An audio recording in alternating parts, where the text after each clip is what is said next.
ऊस, कांदा, सोडा या पिकाचे उत्पन्न घ्या. 12,000 रुपयांना विकते 1 लिटर तेल.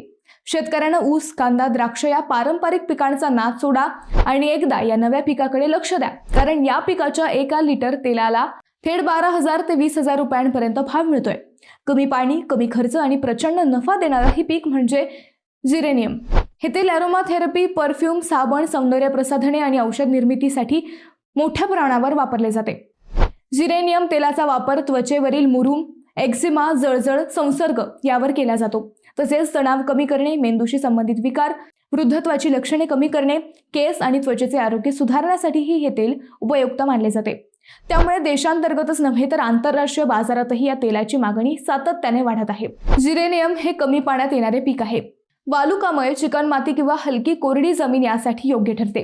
मातीचा पीएच साधारण 5.5 ते 7.5 दरम्यान असावा. 1 हेक्टरसाठी साधारण 75 ते 80,000 रुपयांपर्यंत खर्च येतो. मात्र योग्य व्यवस्थापन केल्यास 1 हेक्टरमधून सुमारे 2.5 लाख रुपयांपर्यंत उत्पन्न मिळू शकते. यामधून जवळपास 1.5 ते 2 लाख रुपयांपर्यंत निव्वळ नफा शेतकऱ्यांच्या हातात राहतो. त्यामुळे युवा शेतकऱ्यांसाठी ही एक उत्तम पर्याय ठरू शकतो. मंडळी, तुम्हाला काय वाटतं? कमेंटमध्ये नक्की सांगा.